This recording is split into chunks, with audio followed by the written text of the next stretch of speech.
하나님 말씀 누가복음 24장 36절에서 49절을 보겠습니다.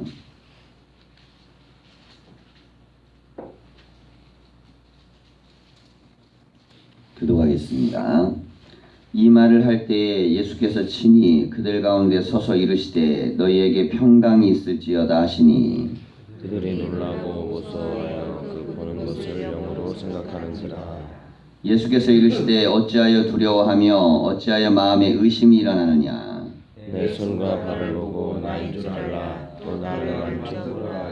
병살과 펴없으되 너희 보는 바와 같이 나는 있느니라. 이 말씀을 하시고 손과 발을 보이시나 그들이 너무 기쁨으로 아직도 믿지 못하고 놀랍게 여길 때에 이르시되 여기 무슨 먹을 것이 있느냐 하시니 이에 구운 생선 한 토막을 드리니 받으사 그 앞에서 잡수시더라. 또 이르시되 내가 너희와 함께 있을 때에 너희에게 말한 바 곧 모세의 율법과 선지자의 글과 시편의 날을 가리켜 기록된 모든 것이 이루어져야 하리라 한 말이 이것이라 하시고 예, 그들의 마음을 열어 성경을 깨닫게 하시고 또 이르시되 이같이 그리스도가 고난을 받고 제3일에 죽은 자 가운데서 살아날 것과 또 그의 이름으로 죄사함을 받게 하는 회개가 예루살렘에서 시작하여 모든 족속에게 전파될 것이 기록되었으니 너희는 이 모든 일의 증인이라. 울지어다 내가 내 아버지께서 약속하신 것을 너희에게 보내리니 너희는 위로부터 능력으로 입혀질 때까지 이 성에 머물라 하시니라. 아멘. 인사하겠습니다. 말씀 안에 복된 하루가 되십시오. 오늘 본문은 예수님께서 이제 11 제자에게 나타나시는 말씀인데요. 엠마오로 가던 제자들이 다시 예루살렘으로 돌아가고 제자들 앞에 예수님의 부활을 증거했습니다. 자, 이 말을 할 때에 그때 예수님이 그 자리에 나타나셨어요. 굉장히 신비로운 나타남이죠. 자, 친히 그들 가운데 나타나셔서 너희에게 평강이 있을지어다 라고 인사하셨습니다. 자, 그들이 이제 이것을 보고 놀라고 무서워서 그 모든 것이 영이라고 생각을 했습니다. 자, 그러면 이제 이 자리에는 지금 11 제자와 또 엠마오로 갔다가 돌아온 제자들까지 있죠. 자, 이들이 함께 이거는 육신이 부활한 것이 아니라 영적인 존재가 우리에게 보인다라고 이렇게 생각을 한 거예요. 자, 이것은 부활에 대한 의미를 어떻게 생각한 것이냐면 눈에는 보일 수 있으나 이것이 육의 부활은 아니라고 생각을 했던 것입니다. 자, 이게 예수님을 눈으로 보고도 육신이 부활한 사실을 이제 인정하기가 어려웠던 것이죠. 자, 그랬을 때 예수님께서 말씀을 하십니다. 이 엠마오와 제자 얘기는 이제 주님의 대사가 그렇게 많이 기록되어 있지 않은데요. 지금 11 제자에게 있는 것 속에는 메시지가 많습니다. 자, 그러면 이게 성경이 기록될 때는요, 이게 의도성이라는 게 있습니다. 어디에다가 중심을 두기 위해 메시지가 전달되는가 했을 때 제자들에게 예수님이 말씀하시는 게 중요합니다. 이 제자들. 자, 그럼 이제 몇 가지를 우리가 좀 보셔야 되는데 38절을 보면 어찌하여 두려워하며 어찌하여 마음에 의심이 일어나느냐 그랬습니다. 그 예수님이 나타나신 이유는 의심을 없애주려고 나타나셨다는 것이죠. 자, 근데 마음의 두려움과 이 의심이라는 것은 당연히 가질 수밖에 없는 상태죠. 이 모든 제자들 지금 눈으로 보고도 믿어지기 어려우니까 보고도 믿기 어려운 것들이 있죠. 그런데 이것을 주님께서 의심하지 말아라 라고 말씀하신 것입니다. 자, 그러면서 내 손과 발을 보고 나인 줄 알라. 손발에 이제 못 박힌 자국이 있는 것입니다. 또 나를 만져보라. 영은 살과 뼈가 없을 때 너희 보는 바와 같이 나는 있느니라. 자, 예수님께서 이제 자신을 증거하실 때 나는 살과 뼈가 있다. 자, 영은 그게 이제 있을 수가 없겠죠.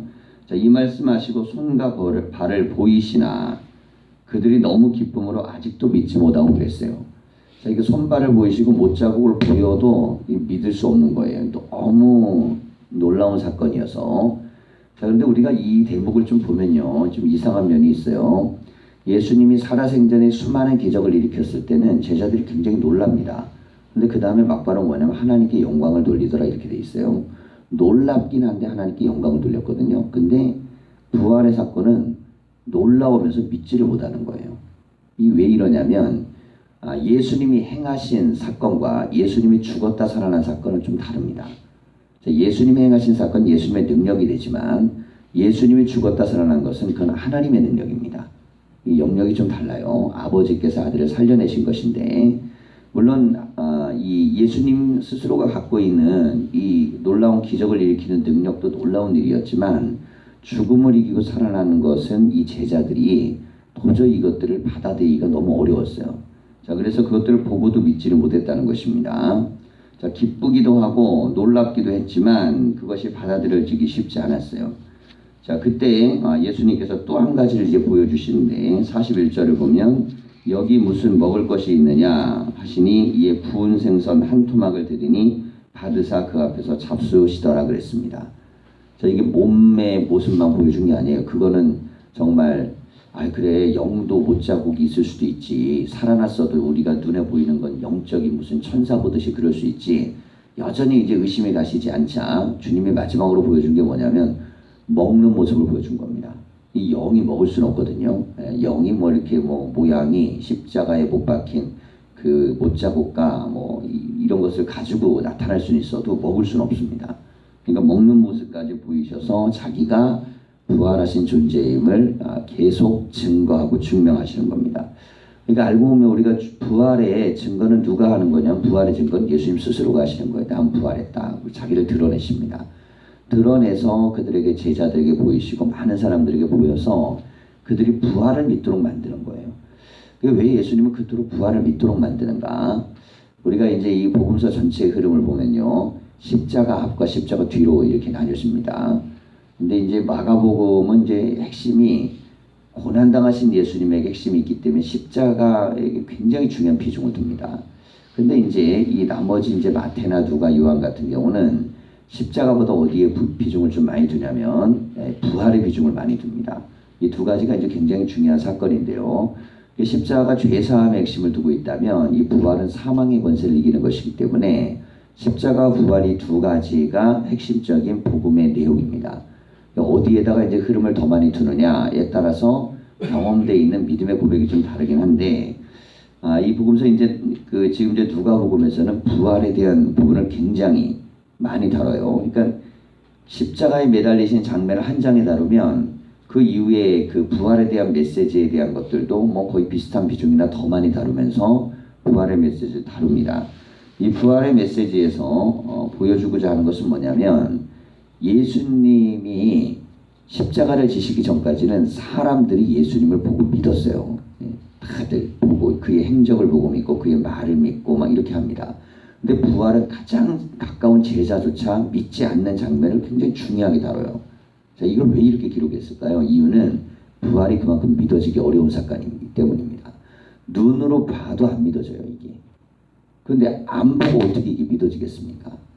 그러니까 봐서도 안 믿어졌으니까 믿어지지 않는 거는 지극히 당연스러운 일이다. 그런데 믿는 자에게 복이 있다는 것입니다. 자, 이게 당연스러운 거하고 복된 게 다른 거예요. 안 믿어지는 게 당연스러운 거예요. 뭐 제자들은 보고도 안 믿고 보여줘도 안 믿고, 뭐 하물며 승천할 때 본 사람들도 안 믿었다라는 메시지까지도 성경에 있으니까, 그렇다면 정말 이게 믿음을 갖다 보고 믿는 것도 힘든데 안 보고 믿는 게 얼마나 어렵겠어요. 자, 근데 이게 성경을 전달받는 사람들은 안 보고 믿어야 될 사람들입니다. 그래, 안 보고 믿어야 될 사람들에게 이게 어떻게 믿어지냐, 이건 정말 안 믿어진다. 예수님 기적들 웬만하면 참 쉽게 믿어지지 않는데 그 중에 부활이 가장 안 믿어진다. 자, 그런 자들에게 주는 메시지입니다. 부활은 눈으로 보고도 믿을 수 없는 사건이다. 그럼에도 불구하고 그건 진실이라는 것입니다. 자, 이게 신앙이라는 것을 우리가 알아갈 때 가져야 될 굉장히 중요한 훈련인데요. 믿음에 대한 훈련은요, 우리의 마음 속에서부터 시작됩니다. 마음이 우선 믿어야 돼요. 눈으로 봐도 마음이 안 믿으면 이게 소용이 없습니다. 그런데 마음이 믿어지면 입으로 시인이 되는 것이죠. 그러니 우리가 이게 예수님이 증인이라는 단어를 쓰시는데 눈으로 목격한 게 증인이잖아요. 근데 마음에서 그게 수용이 돼야 돼요. 눈으로 봤어도 그게 정말 사실이고 진실이라고 받아들여져야 됩니다. 그리고 입으로 이게 이제 증거가 돼야 되는데, 예수님께서 이제 자신의 십자가와 부활을 이번에 성경적 근거를 댑니다. 이제 눈으로 보여줬죠. 먹는 것까지 보여준 후에 44절을 보면, 내가 너희와 함께 있을 때 너희에게 말한 바 곧 모세의 율법, 이게 모세의 오경입니다. 선지자의 글, 이제 모세오경 이후에 등장하는 이 선지자들의 글입니다. 이걸 합쳐서 구약 성경 그렇게 부르는데, 우리가 지금 가지고 있는 구약 성경은 유대인 것들하고 좀 다릅니다. 유대인이 쓰는 것하고 우리 것들은 선별적으로 좀 나뉘어져 있어요. 기독교하고 유대교가 쓰는 경전이 좀 다릅니다. 물론 대부분은 공통되지만 약간씩은 달라요. 그리고 이제 캐토릭에서 쓰고 있는 성경에서 그 몇 권이 우리에게서 좀 빠집니다. 캐토릭에는 이제 성경이 이제 두 단계로 있어요. 하나는 이제 정경이 있고, 또 하나는 제2의 외경이라고 제2의 정경이 또 따로 있습니다. 근데 이제 우리 개신교에서는 외경은 성경으로 인정을 안 하기 때문에 좀 받아들이지 않습니다. 그러면 성경의 종류가 적어도 유대교하고 천주교하고 기독교하고 이렇게 성경이 세 군데 이렇게 다르게 믿음을 갖고 있는데, 대부분은 이 예수 그리스도에 대한 메시지든 구약에 있는 것들은 거의 뭐 90% 이상 똑같은 성경을 가지고 있습니다. 자, 이것이 왜 이제 본문에서 중요하냐면요. 유대인들은 예를 들면 이사야의 말씀을 예수가 그리스도가 아님을 위해서 증명합니다. 증거하기 위해서 그 성경을 중요시 여겨요. 자, 그런데 그리스도인들은 이사야를 예수가 그리스도임을 증거하기 위해서 그 성경을 가지고 믿음을 갖습니다. 자, 그리고 똑같은 성경에 대한 해석의 차이가 기독교를 만들어낸 거예요. 성경 자체는 같아요. 이사야나 뭐 이렇게 미가서나 여기 나오는 예수님에 대한 예언들 있죠. 자, 똑같이 성경을 가지고 있는데 유대인들도. 근데 유대인들은 예수가 그리스도가 아님을 위해서 그것을 해석해 나갑니다. 그런데 우린 그렇지 않죠. 그것이 예수가 그리스도임을 해석하죠. 그래서 복음서 처음에 나오는 마태복음은 구약 성경에 있는 성경 구절들 중에 예수가 그리스도임에 해당되는 구절을 직접적으로 다 기록을 합니다. 자, 이게 복음서들마다 이제 중요하게 다루는 테마예요. 근데 누가복음에서 마지막에도 이걸 다루는데, 이건 누가 다루면 예수님 스스로가 말씀하시는 거예요. 이게 지금 구약에 있는 모세오경에 나오는 메시지나 선지자들에 대한 얘기는 나에 대한 이야기다. 자, 예수님의 입에서 나왔으니까 여기 왜 중요하냐면, 제자들이 예수님을 보고 얘기했으면 이게 틀린 것일 수 있어요.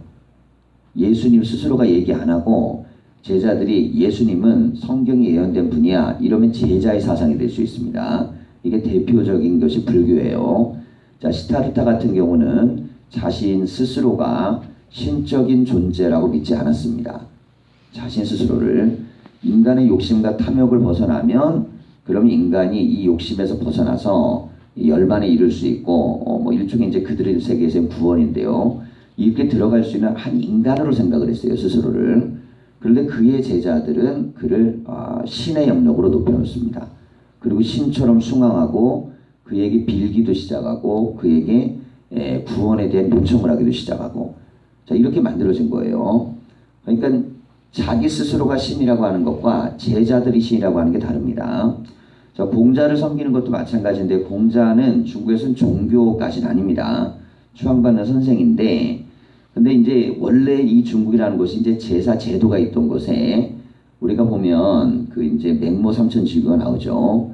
근데 이제 핵심의 내용이 뭐냐면, 맹자가 이 자기 아들 교육을 위해서 3번이나 이사를 했다는 거예요.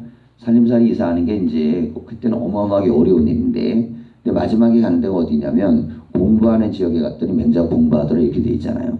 우리 이제 학교에서 그렇게 배웁니다. 근데 이제 실제 공부하는 지역이 뭐냐면 이게 제사 지내는 지역이에요.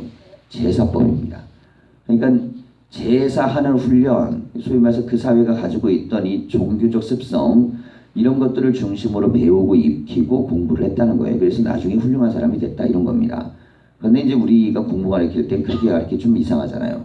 제사 가르쳐서 좋은 사람 됐다 이러긴 어려우니까 공부를 열심히 해갖고 똑똑한 사람이 됐다 뭐 이렇게 얘기하는 겁니다. 자, 근데 거기에서 나와 있는 것도 뭐냐면, 이미 공자 맹자 이전에 제사 사상은 있었어요. 근데 공자도 죽은 이후에 그 이제 받들어지는, 보통 이게 중국의 신의 개념은 조상신 개념이니까 죽으면 신이 됩니다, 인간이. 그래서 이제 받들어지는데, 살아있을 때는 이 공자가요, 내세에 대한 질문을 던졌을 때 제자들한테 그럽니다. 야, 현세도 잘 모르는데 무슨 내세를 아냐? 근데 그렇게 말했던 사람이 죽은 후엔 신이 돼요. 자, 그래서 이 종교의 창시자들에 해당되는 사람들이 어떤 말을 했냐면 되게 중요합니다. 자, 이제 이슬람교의 창시자는 이제 마호메스인데, 마호메스는 스스로를 절대 신의 반대에 놓지 않죠. 하물며 하나님의 아들인 예수 자체도 끌어내립니다. 그는 그리스도가 될 수는 있으나 하나님의 아들은 될 수 없다. 자, 이게 이제 이슬람이 갖고 있는 굉장히 중요한 메시지예요. 그는 많은 선지자 중에 하나는 될 수 있으나 절대로 신의 아들이 될 수는 없다. 왜냐하면 신은 유일하시기 때문에 그 유일한 신의 아들이 신이 되려면 그 아들은 그냥 상징적으로 신의 아들이란 존재지 실제적 아들은 될 수 없다. 자, 이렇게 이제 가르친 겁니다. 그러니까 이슬람교는 핵심은 뭐냐? 예수를 그리스도, 하나님의 아들이며 그리스도인 것을 인정하지 않는 데서 출발을 합니다. 뭐 알라나 여호와나 이 개념에 있어서는 유일신 개념은 똑같은데 문제는 뭐냐면 예수를 어떻게 고백하느냐의 차이예요. 자, 그러므로 예수님 자체의 증언은 굉장히 중요합니다. 수많은 종교는 그걸 창시한 사람들이나 혹은 그들이 스스로를 신이라고 부른 적이 없어요. 그런데 요한복음을 보면 계속적으로 예수님은 자기는 아버지와 자기를 동일시합니다. 그리고 자기는 신이라고 얘기하고, 그리고 지금 이 누가복음 마지막에는 성경의 모세오경과 선지서의 핵심은 바로 나에 대한 증언이다 그랬어요. 자, 그러니까 예수님 스스로가 자기가 그리스도이고 자기가 하나님의 아들이고 하나님의 자녀의 권세로 능력을 행했음을 입으로 시인하는 장면, 그 중에 핵심이 부활이라는 것입니다. 이거 부활의 능력은 곧 성경이 예언된 성취라는 것이죠. 자, 이것이 이제 유대인들 안에서의 회당에서 가르쳐주는 복음이 돼요. 이걸 받아들이면 그 사람들이 믿는 사람이 됐고, 이걸 거부하면 회당에서 분쟁이 일어나고 그럽니다. 자, 그러면서 이제 46절을 보면 45절부터 보면요, 그들의 마음을 열어 성경을 깨닫게 하시고, 자, 성경 말씀을 해주시기 전에 뭐부터 하셨냐? 마음을 열어주신 작업이에요. 자, 우리에게 이거 굉장히 중요한 기도의 제목인데요, 은혜는 마음이 열려졌을 때 들어오는 것입니다. 이게 안 열려지면 성경이요, 은혜가 들어오질 않아요. 그 예수님도 뭐부터 하셨냐면 눈으로 막 보여줘요. 그래도 안 믿잖아요. 눈으로 보고도 안 믿어요. 이게 뭐가 열려야 되냐? 마음이 열려야 됩니다. 그랬더니 주님이 마음을 열어주신 거예요. 마음을 열어서 깨닫게 하시다. 자, 우리의 신앙 속에 이게 들어올 때에만 영적인 역사들이 교회 안에 일어납니다. 마음이 열려져야 성경이 들리고, 성경이 들려야 믿음이 생깁니다. 자, 그러면서 이르시되 이같이 그리스도가 고난을 받고 제3일에 죽은 자 가운데서 살아날 것과, 이게 사도신경의 고백이죠. 또 그의 이름으로 죄사함을 받게 하는 것과 회개가 예루살렘에 시작하여 모든 족속에게 전파될 것을 기록되었을 때 그랬습니다. 그러니까 예루살렘은 어떤 곳이냐? 예루살렘은 십자가와 부활의 능력이 나타나서 그 증거가 시작되는 곳이 된다는 것입니다. 자, 그래서 예루살렘이 위대한 성이라는 거예요. 이전까지 예루살렘은 이들은 어떻게 해석했냐면 예루살렘에 하나님의 나라가 완성되는 걸로 해석을 했습니다. 그래서 하나님의 나라는 시온성, 곧 예루살렘 성에서 완성되어서 하나님의 통치가 외국의 군대를 물리쳐내고 전 세계적인 강국으로 만든다는 메시아론을 다 믿었어요. 유대인들이 갖고 있는 메시아론은 결국에는 식민지 때 만들어졌던 민족에 대한 해방에 대한 기대였습니다. 우리나라에서는 정감록 그런 거 있죠. 그래서 한때 우리가 이제 정시성을 가진 회장님이 대통령을 나오셨어요. 이게 왜 나왔냐면 정감록을 기반해서 나왔습니다. 정감록에는 정씨가 대통령 된다고 하지 않았냐? 그러니까 내가 대통령 된다. 이게 뭐 그냥 보편적인 거 갖고는 안 되니까 우리 민족이 갖고 있는 일종의 이제 신앙관을 끌어들여가지고 끌어올렸는데 결국 못 됐어요. 왜 못 됐냐면 정감록 자체가 가짜니까. 근데 이 사람들이 이상해요. 그렇게 대단하고 똑똑한 사람들도요, 말도 안 되는 거에 힘을 의지하게 돼요. 뭐 옛날에 뭐 이렇게 대단한 자리까지 지내고, 뭐 감사원장, 대한민국에서는 별로 대단한 자리 아닙니다, 옛날엔. 근데 이분이 감사원장 지내고 나서 감사원장이 어마어마한 자리가 되어버렸어요. 이회창 씨가 감사원장 지냈었죠. 그 전까지는 뭐 이렇게 국무총리 장관에 가려져가지고 대단한 자리 아는데, 그분이 감사원장하고 나서 감사원장이라는 어마어마한 자리가 됐거든요. 근데 그분도 대통령 나오려고 그랬을 때, 자기 조상의 묘를 어디로 옮기면 잘 될 것이다. 뭐 이런 얘기 듣고 묘를 옮기네 마네, 뭐 그런 사건들의 에피소드도 있습니다. 자, 그럼 이런 이야기들을 보세요. 여기 속에 담겨 있는 게 뭘까요? 내가 뭔가 이루기 위해서는 그 어떤 신앙이든 어떤 거든 상관없다는 거예요. 그 어떻게든 내 이 목적을 이루기 위한 그런 수단으로서의 종교를 사용을 하는 것이죠. 자, 그런데 우리가 이 기독교는요, 내 목적을 이루기 위한 수단으로 쓰는 게 아니고 하나님의 뜻이 이루어지기 위해서 하나님이 나를 사용하시는 것입니다. 자, 그래서 우리가 이 성경의 진리의 말씀을 알아갈 때 되게 중요한 거, 예루살렘이라는 곳이 원래는 그 유대인들의 목적을 이루기 위해서 나온 게 메시아론이에요. 우리가 이 식민지, 이 지긋지긋한 세상을 끝내고 하나님이 정말 다윗의 왕권을 회복하는 나라를 세울 것이다. 이게 메시아론의 핵심입니다. 자, 그런데 예수님은 이걸 깨버리셨어요.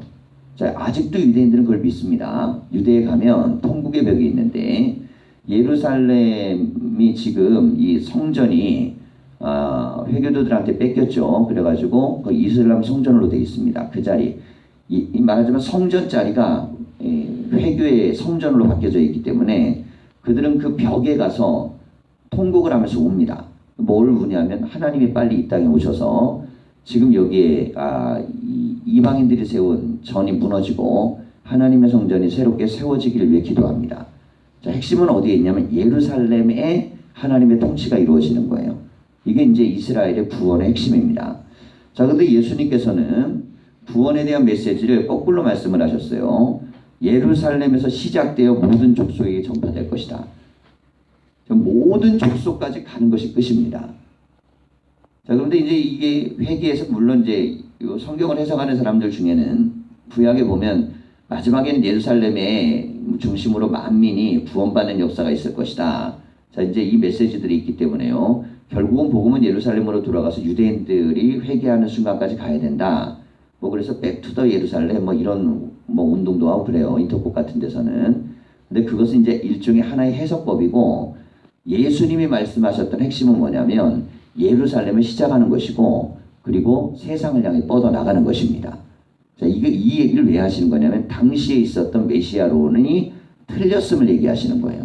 당시에는 예루살렘을 중심으로 시온의 왕국이 세워지는 것이었지만 예수님의 말씀은 예루살렘을 시작으로 온 세상이 구원을 받는 게 중요한 것입니다. 그러니까 핵심 뭘까요? 온 세상 모두가 구원의 대상자가 된다는 거예요. 유대인뿐만 아니라 모든 이방도, 예루살렘뿐만 아니라 온 세상도. 근데 여기서 거쳐야 되는 굉장히 어려운 단계가 사마리아입니다. 왜냐면 유대인들이 가장 싫어하는 곳이 사마리아예요. 딴 데는 가라 그래도 가고 싶어 하지 않는 사마리아인데 예수님은 예루살렘과 온 유다와 사마리아 그리고 땅끝까지 가라 그럽니다.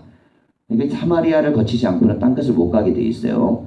결국 이 철천지 원수 같은 사마리아도 복음에 해당이 되는 구원받아야 될 대상이 된다는 것입니다. 자, 이것을 수용해야 될 게 누구냐면 제자예요. 제자란 것, 예수님께서 너희들의 감정과 너희들의 느낌과 상관없이 아버지가 뜻하는 곳에 가서 증인이라는 것입니다.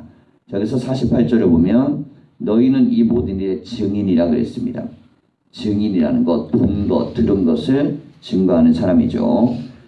볼지어다 내가 내 아버지께서 약속하신 것을 너희에게 보내리니, 자, 성령을 보내주신 겁니다. 너희는 위로부터 능력을 입혀질 때까지 이 성에 머물라 하시니라.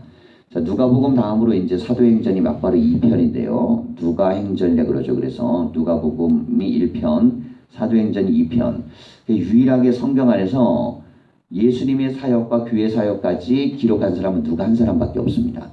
나머지들은 다 부분적이에요. 근데 예수님 탄생부터 교회 역사에 대한 모든 것들을 기록한 이 누가, 그는 이방인이었습니다. 그리고 그 누가의 기록이 오늘날 기독교를 만드는 가장 중요한 핵심적인 메시지 전체를 유일하게 다루고 있는 사람이에요. 근데 그 얘기에 있어서 이 누가복음 1편에 나와 있는 이야기가 사도행전에서 역사로 나타나는 게 바로 오순절의 역사입니다. 그러니까 이 성경의 이야기는 누가복음 전체로 이래요. 예언은 반드시 이루어진다는 것입니다. 그리고 하나님의 말씀 반드시 성취되고 믿지 않아도 이루어지고 믿어지지 않아도 사실이고 우리가 받아들일 수 없어도 하나님은 일하신다는 것입니다. 자, 그런데 특별히 받아들이고 순종하는 자에겐 더 큰 역사가 일어나요. 이게 이제 사도행전에 넘어가면 이게 오순절 사건입니다. 말씀을 믿고 그 자리에 앉아서 기다렸던 120여 명은 각 사람에게 임하시는 성령을 경험합니다. 자, 믿음이라는 게 결국에는 믿어지지 않는 한계를 뛰어넘어서 하나님의 약속을 믿고 기다리는 자에게 오시는 축복입니다. 오늘도 우리에게 주신 이 말씀으로 하루를 살고 믿음의 승리가 다 있기를 간절히 축원합니다. 아멘. 기도하겠습니다.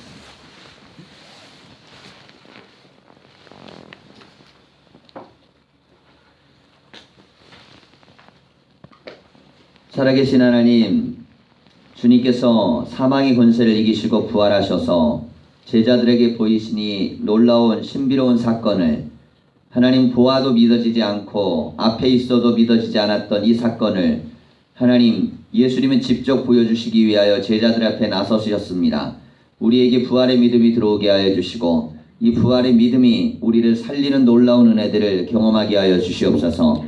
내 안에 부활이 교리를 뛰어넘어 내 삶의 마음의 믿음이 되게 하여 주시고 이 믿음의 고백은 우리의 입술의 증거가 되게 하여 주시며 내 삶의 증거로 드러나게 하여 주시옵소서. 어떤 형편과 상황 속에도 절망하고 낙심하지 아니하며 부활을 경험한 제자들은 목숨을 걸고 그리스도를 증거하며 자기의 인생 모든 것에 하나님의 함께 하심을 믿었습니다. 오늘 이 자리에 주의 전에 나와 있는 우리 모두가 부활의 주님에 대한 믿음이 확실해지게 하여 주시고 그 믿음을 붙들고 기도하며 증인의 삶을 살기 위한 교회가 되게 하여 주시옵소서.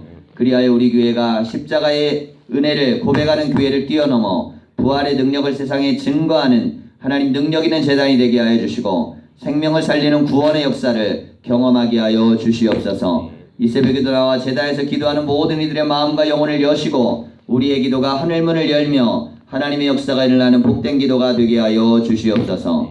감사를 드리며 예수님의 이름으로 기도하였습니다. 아멘.